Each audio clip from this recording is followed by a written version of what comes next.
pens, pencils, paints, and horns? Next on Columbus Neighborhoods.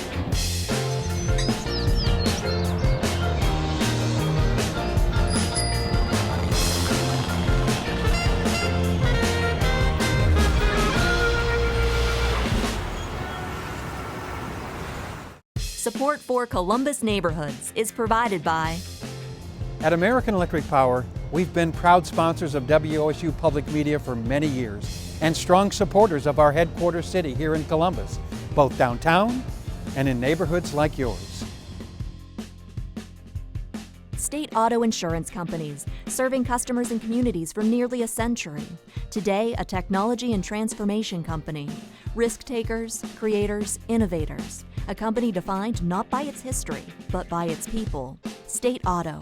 The Columbus Foundation. Smart philanthropy for a smart city. ColumbusFoundation.org. Bailey Cavalieri. Your relationship with your law firm doesn't need to be complicated, it just needs to be right. CODA. Keeps our community moving forward. Falgren Moortime Marketing and Communications. Think wider. Ohio Health focuses on you and your family with a mission to improve the health of our communities. And by contributions from these and other Columbus area families who support WOSU. Thank you.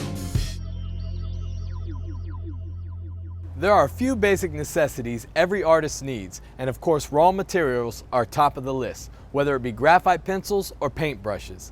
Inspiration, collaboration, and room to explore are important too. What's extraordinary is that for over 100 years, artists have routinely found the necessities to make world-class art right here in Columbus. Well, the Pen and Pencil Club was actually a national club, and different cities had them. Columbus's was started in 1897. It was a place of meeting, a place of exchanging ideas and critiques for artists who really, not until the 20th century and even later, mid-20th century, were there institutions and art schools where artists could do this. Most of the Pen and Pencil clubs had reception rooms, or they would, many of the artists would share studios, because it was also, sort of expensive for an artist to try to find a room for a studio, so they often shared studio space behind their reception room. They met once a week to paint together or to sketch together. They could sort of all go in and hire a model, which, if you were on your own, you couldn't do. The Columbus Pen and Pencil Club included illustrators, it included commercial artists, it included fine artists. Many of the artists who taught at OSU were members of it, and artists who worked outside of that institution. However, it was always only men, which was pretty common, sort of the men's club of the turn of the century. Some of the more important or well-known members of the Pen and Pencil Club are George Bellows. Billy Ireland, as I said, it was both cartoonists and illustrators and painters. Carl Springer, who was quite active and very supportive of different groups. And also Con Baker. Con is a real Renaissance man in the making. He's obsessed with daredevils. He's obsessed with speed. He becomes one of the first bicycle champions in the era of safety bicycles. And then the entrepreneur in him kicks in. How can I make money doing this?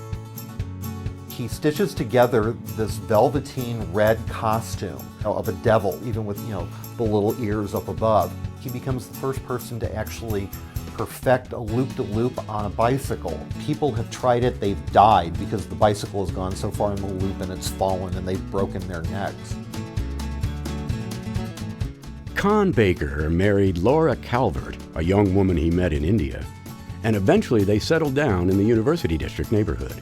He purchased an 1804 log cabin built by David Beers and moved it from its original home near Arcadia and High to his property northeast of The Ohio State University around 1904. He originally had bought this cabin to paint it, he and his brother. He also liked this location because at that time it was farmland, it was extremely rural, and right out here, what's now the alley, was a cow path. So sometimes they would ask a farmer if they could borrow a cow and waltz it right into the house and paint the cow here.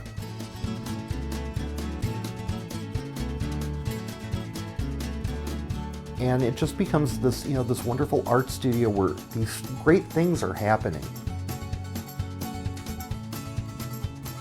part of the artist's culture and artistic tradition at the time was that you would go outside as a group, particularly in the summer.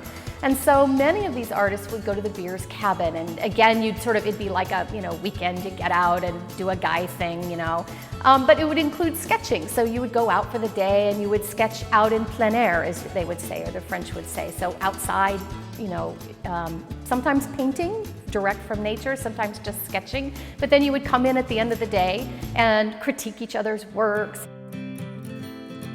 There was an appreciation for that sort of roughing it, artist being sort of bohemian. And so Beers Cabin was one of those sort of favorite popular spots for them to go and then, paint the landscape around it. The Pen and Pencil Club continued to meet and create artwork until 1942 when the organization disbanded.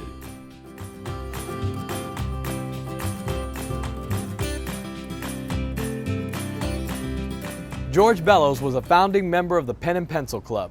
He had an extraordinary career painting street scenes in New York City. He was also a talented basketball and baseball player who grew up in Old Town East. George Bellows was a member of a very prominent family in Columbus, Ohio. His father was an extremely successful builder and architect, built the county courthouse and many other prominent buildings in the city of Columbus. At the time he is going to school in the late 19th century, there were 4 institutions in the United States that were known for their art programs, in which they provided art for all children, and they had excellent teachers, and Columbus was the one here. The other 3 are in New England. And so the fact that he went to Central High School, which by the way his father had designed, really puts him in a very rarefied area. He really does kind of have to fight his father about becoming an artist. He encouraged him to become an architect, an engineer, as he had done. And basically, George has to not show up for one of his final exams to convince him that he really doesn't want to get a degree in that area of study at Ohio State.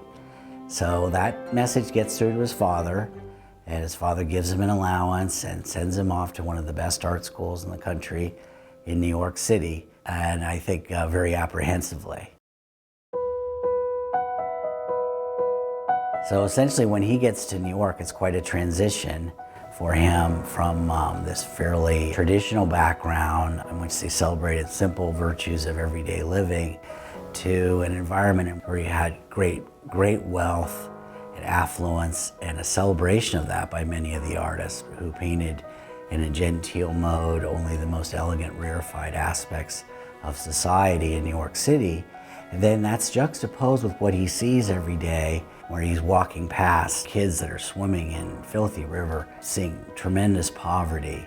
And he really becomes fascinated by that. And he's such a genius at drawing that he is enabled to be able to bring that to his art. And he really was the master of realism at that time.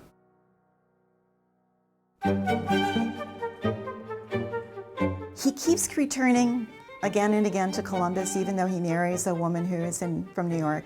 And he paints his father here, he paints other scenes in Columbus.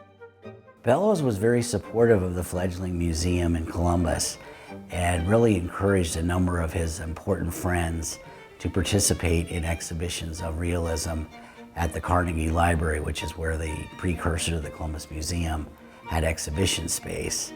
And actually, one of those exhibitions was quite controversial because some images were brought in that some of the town fathers didn't approve of.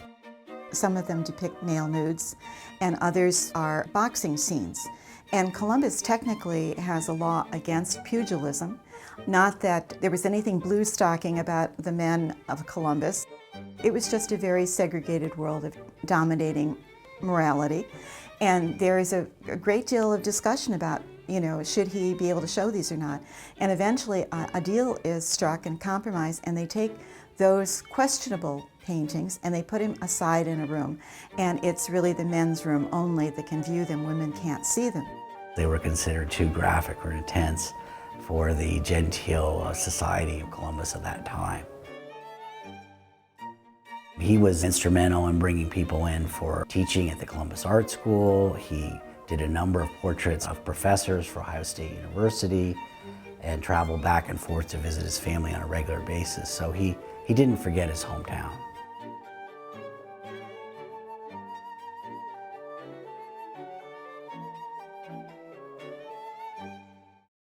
In colonial days, making art was a time-intensive endeavor. The raw materials were certainly different. Cow horns were used for all sorts of things, from combs to gunpowder flasks. This next story gives us the whole process, from what kind of horn to look for to the finished product. Horn actually grows from the cow, or grows in layers. So oftentimes if the cow doesn't get enough water, doesn't get enough food, or there's disease, it can impact the horn itself. It's an organic material, and so that may impact the finished product.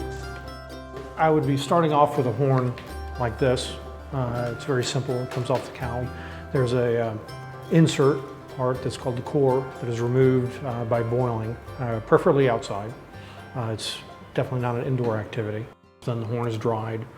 I'll actually cut the horn longitudinally, so down the axis. It creates, what you would see as part of a cross section of the horn. Once that is accomplished, then I'll heat oil up, and it's usually about 325 degrees. Usually you use lard. A natural product like that works very well. And then you'll pull that out, and I'll go to a press and actually press the horn.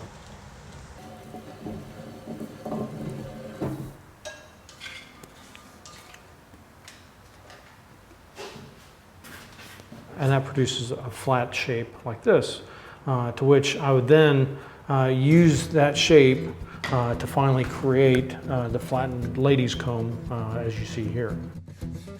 You'd have a pattern to start with, and that's what happens here is you have a pattern that you trace around, and then use your saws to be able to get to the basic look of the comb. And then comes the more tedious task of filing. If there was a blemish or if there was an issue where you actually, the horn has a very soft spot in it, or it's very thin, you could actually sand right through the edge of the horn, and then you would think that it's ruined, but then a hornsmith would never throw away a horn. I can always then take the back end of this horn and create a comb, create a cup.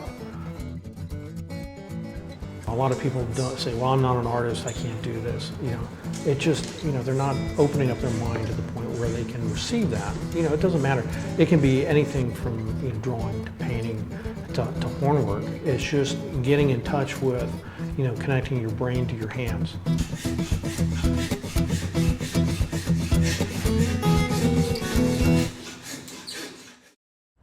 Emerson Burkhart was a larger-than-life character. His paintings were bold, and his life was a series of colorful events, a few of which are not suitable for primetime viewing. We wanted a closer view of the man, and to do it, we asked for a glimpse of his paintings and his tools of the trade.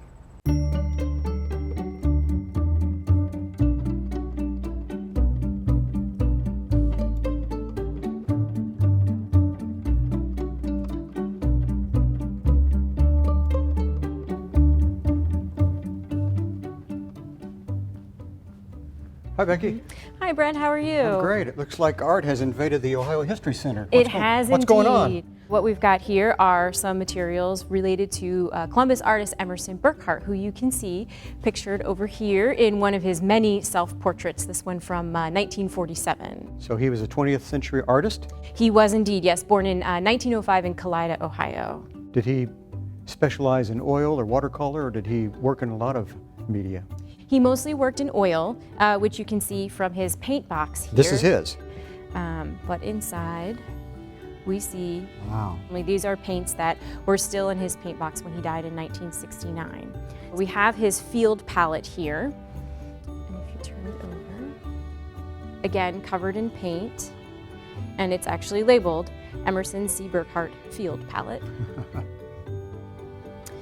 And that's because Burkhart didn't work from photographs like a lot of other painters. Even for portraits, he would not paint from a photograph because he felt like you really couldn't capture the essence of a person or a place from a photograph. You had to actually paint in real life.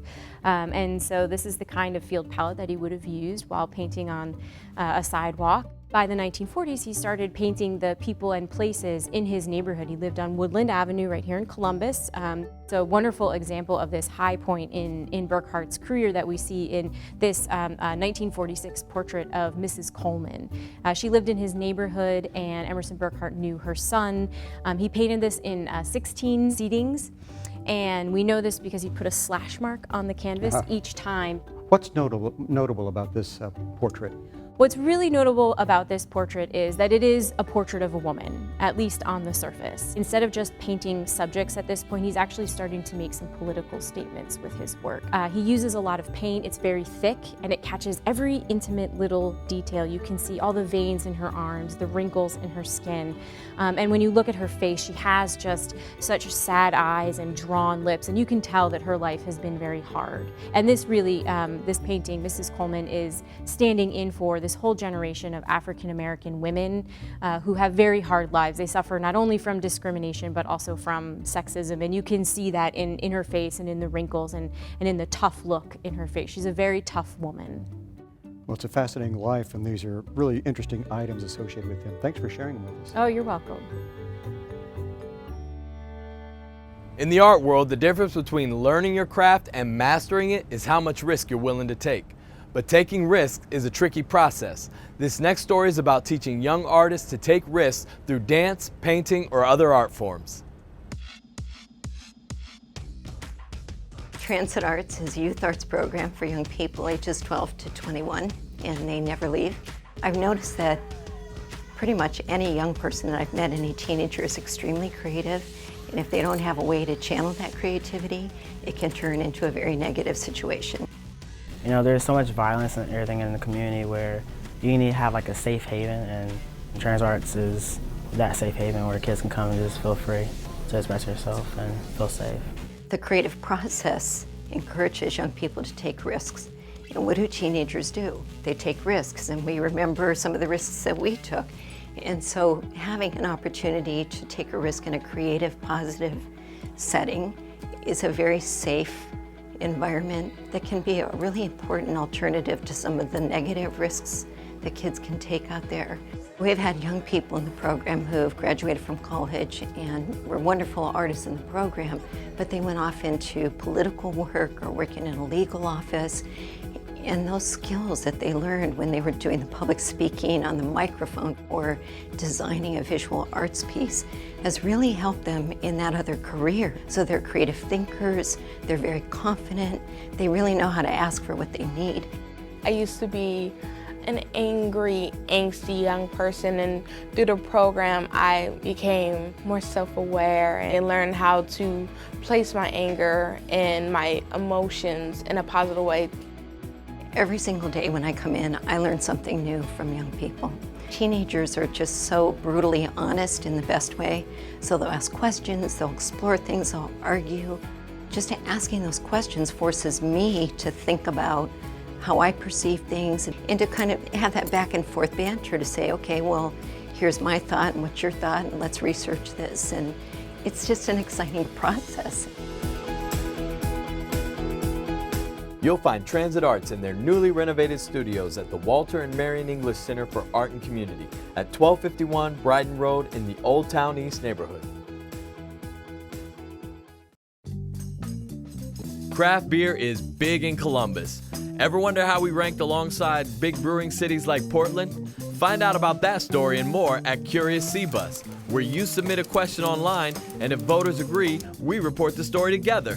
Look for stories, submit a question, or log on for a voting round at wosu.org/curious.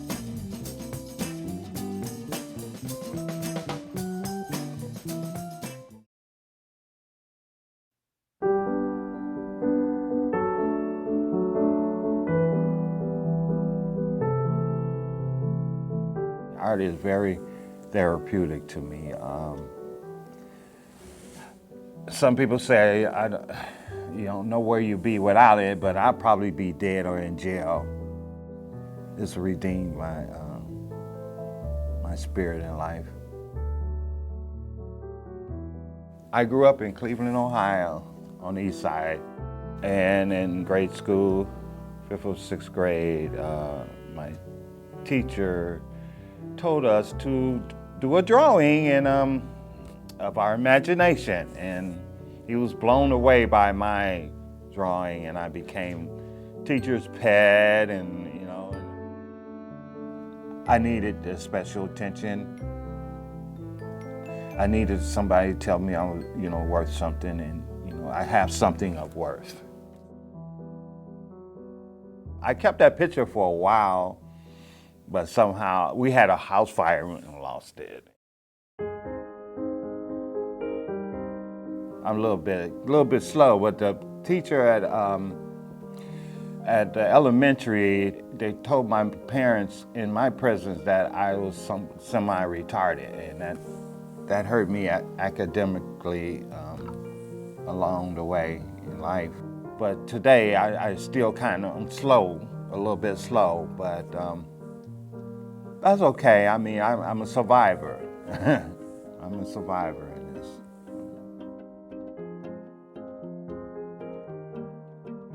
Well, I had some issues being homeless, and I suffer from chemical dependency, so I need a change, and I still had a suitcase that I came here from Cleveland. I arrived at a homeless shelter, Faith Mission. While being homeless, I had a lot of time on my side, and I heard about Short North being an art district. So I just started experimenting doing buildings for the first time. The first building I done was the CAP area. It sold within 15 or 20 minutes. So I started doing more and more, and mostly a Short North. I sketch every day. I'm always doodling or something, I deal with a lot of depression. And I need to do these art because, it gets my mind off of me feeling my low, I tune out a lot of negative thoughts. I have to go outside and see how the trees are. Well, I'm drawing, as they say, the other face of the library. It's pretty old now, and they're gonna do some redevelopment, reconstruction of it. So it's going to be all new. So I want for them to have, memory of it. And I'm going to donate it to them, the library here. I mostly enjoy the pencil work because I do a lot of old buildings, and it's kind of like adding a nostalgic look to the old school, old days, I use no rulers. I'm all free-handed. This is all authentic Malcolm J's work here, all right? I'm just a natural gift, which I didn't know I had it in the building drawings. I didn't know it would be all natural with me. A lot of it is a story that I went through experience, Being sought out by, people in business now is a real triumphant, you know what I'm saying? And it's built my self-esteem now, Check it out, I'm worthy.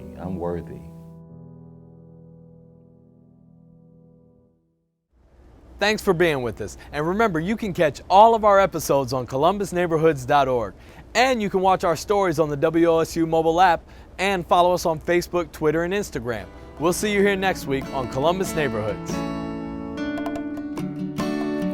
I'm walking down the street, drinking bubble tea. So happy.